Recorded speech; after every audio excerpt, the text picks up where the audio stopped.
Welcome this week. Who's the Champ? I'm Chris Helms, your host, and I've talked so many different times. I've had people from the WWE, ECW. I've had everything in the wrestling business. So the one thing I wanted to do is I wanted to show the aspect of all things combat sport. And you know me, I'm always on Facebook, YouTube, and something just popped up. And I saw something called Slugfest Global. And it's going to be here in the Low Country at the press box. And I said, I had to get these dudes on.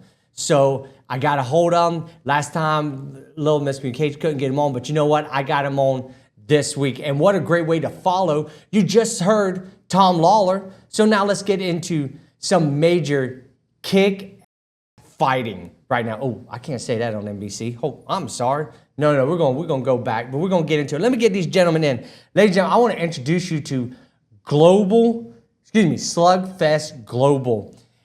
Gentlemen, welcome to the show. Aha, we got you both in. Absolutely great. Thanks for coming in this week. So for anyone who's never really seen or heard Slugfest Global, y'all are making your debut. Well, not your debut. You're coming back to the press box May 16th. What can they expect at the show? You got, Bubba? Oh man, endless entertainment, man. Yeah. You can expect the top fighters out the Charleston area to come in, represent from where they from the Low Country. Great food, Definitely great food. live music, featuring Sunset Black. Definitely. We'll be We putting got on the live show. DJs, VIP booths. Just a great time. It's a great time. It's a time you won't forget. Definitely.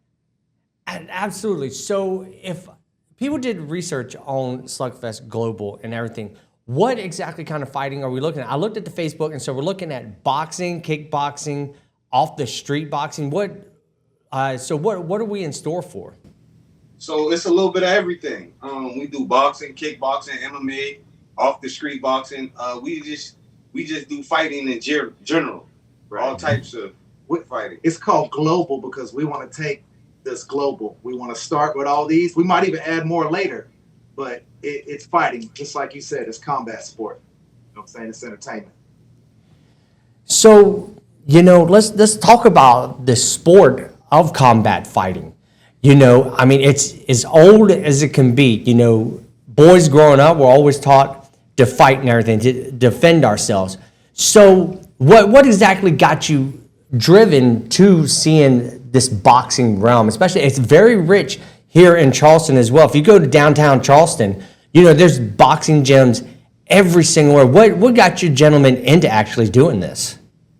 Exactly what you said, Chris. Fighting is more like the old sport, if I should say. It's been happening since the Coliseums. Yeah, A lot of people don't even like to fight no more. So instead of one killing another and doing all that violence, you can just take your anger out in the ring, and just assert yourself like a man. Everybody goes home happy and well. So this isn't your first time to the press box and everything. So how does the Low Country treat y'all when y'all put on these events? Well, they treat us right just because it's sparring right now. It's just guys showcasing their talent with their capabilities. So it's not full-fledged. They're not doing 100%. They're probably going like 75 in there. So it's all for entertainment purposes. Sparring events, sir. Yeah, okay. And then we're building. So this is our early stages. Where we'll be next year and the year after will be light years ahead because we got 4 people with a dream and that are willing to put the bank and the time behind it. I love the way you just said that. 4 people with a dream. We didn't get to really talk, so I think the beautiful thing is that this is the first time the 3 of us are actually talking. So we're feeling each other out, knowing exactly we're in the ring, feeling each other out. Right. So I have a background. I'm a wrestling promoter here locally. So nice. So one of the things is that I love seeing these young kids come through the rings that I've dealt with pro wrestling and a little bit of boxing and everything. Either one of you gentlemen stepped in the ring yet, or is this just something you don't be on the outside? We spar all the time. Well, growing up, him, me, all our friends, we'd always go in the backyard And we just, if it's a difference or we just wanted to work out. And we had a group of 20 of us at least, my cousins, friends, everybody. It just. So we grew up sparring with each other, but no, Chris, we haven't been in the ring. We're more like behind the scenes guys, you know? Mm-hmm. Right. We like to put the venue together. Right. And I like to go out there and sing some songs and maybe rap some stuff while we're doing it and entertain the people. Absolutely. With boxing, it's just all about the presentation. We could go back to the days of Don King promoting and everything. Right. And I mean, seeing Iron Mike Tyson in the ring, it was a show. Muhammad Ali in the ring, it was a show. It was a presentation. So, my next thing, I assume you gentlemen are from the Low Country? Right, yep. Okay. Yes, well, we've been here for a while. Okay. Absolutely. So,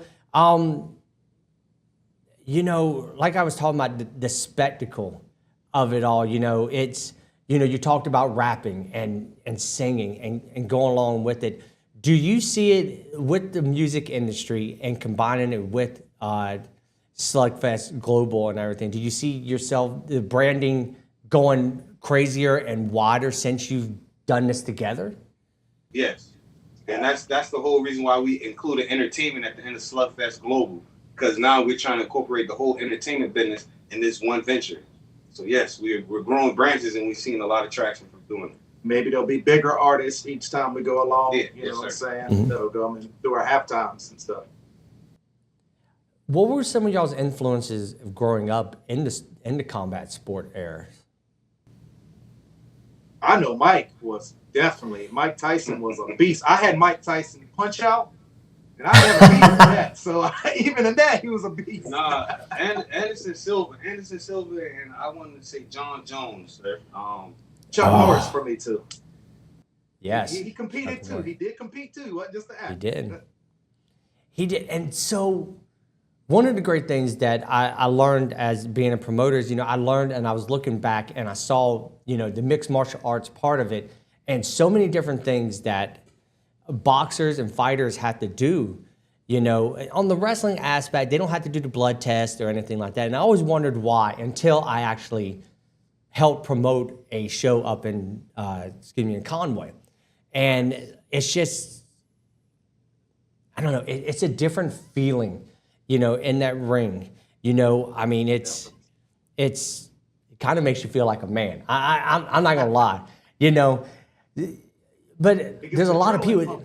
It definitely gets the adrenaline pumping, and I'm 43 years old, and like now I'm like I can't take bumps anymore. I can't get into any cages anymore. But one of the things that that I've seen just looking at the drawings and everything that's going on, the grittiness of it. That's one thing that's not in this sport right now. Is like everything is so. The UFC has its pageantry and everything, but let's go back to the original Ultimate Fighting Championship, where it was a huge tournament. You could have the one thing I always see. There was a sumo wrestler from America fought this 120-pound, and it was Horace Gracie. Yeah, it had no weight classes, but I mean the things that you saw when you would see Bellator, when you would see so many Pride fighting going on.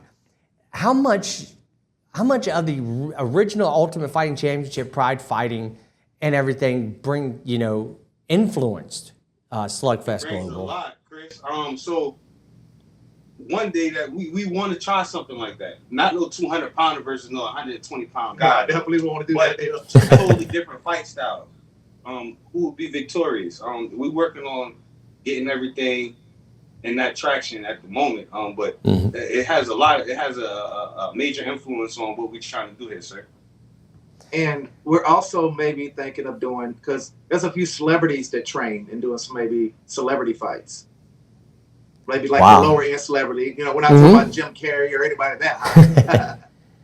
I mean, there's a lot of local celebrities that I found in the last year or so that actually are training to do that. And I mean, the conditioning of boxers and fighters, it's absolutely crazy. It was, back in high school, I did wrestling, and the football players and the basketball players just did not understand because they would train from Monday and they had a game on Friday, because they were training to that. But as a wrestler, you're training for 2 weeks for a match that can last 3 minutes. And it's kind of the same way with boxers and anything in combat sports. It's like you train months and months in advance for a fight that could go 1 to 2 rounds. So, no. You definitely train a lot just for that small time frame. Mm-hmm. It's hard to explain to someone that's never really done it before. So my question is like from the promoter's aspect of it and also the fighter's aspect of it, how much work is involved with it? You're talking about the promoter and the fighter aspect. Yeah. So so with the promoter's aspect of it, you're getting your sponsorships, you're getting, your location. I'm going through that similar right now. Getting not getting promoters, but getting sponsors for it and everything. Have y'all been able to go in there and you're pitching your program to them, and they're just like, how do you explain that to them when they're just like they just think it's people just beating each other? Yeah. Two of our partners are actually trainers, sir. The 2 guys that's not here are actually the fighters. You know what I'm saying? Yeah. Mm-hmm. So they have great relationships with all these guys. So it's just like hand over fist. It's simple for them to go in there and relate because they actually train some of these guys as well. Absolutely. And Dion, one of our partners, he does jiu-jitsu and judo, and I actually have trained with him a few times. He's a beast. He'll give you a good workout. So have y'all partnered up or any of the local gyms working with y'all with these events? Yes. Okay.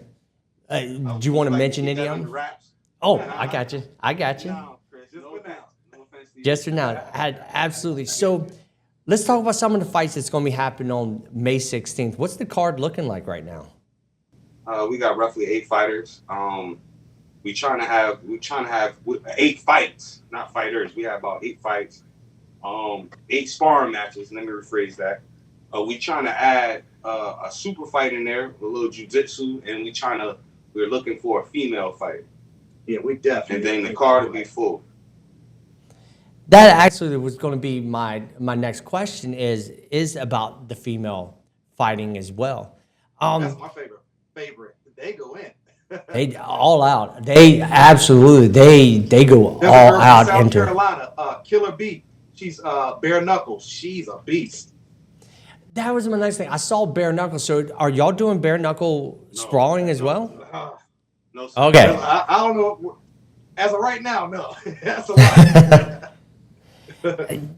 So let's talk about one of the things that we talk about here on Who's the Champ is I've been promoting a lot about women in combat sports because it's something that's not really talked about a lot. Ronda Rousey put MMA for females on the map, but then you think about female boxing, Muhammad Ali's daughter, going out there.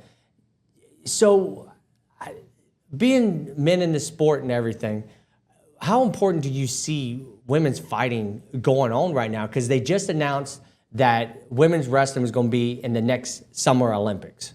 So what do you think women in this sport actually means to it? I think it means a lot because, I like to see it, and I think it'll add more value to it because we're going to be equality. You know what I'm saying? But The women fight hard. The women fight hard. Absolutely.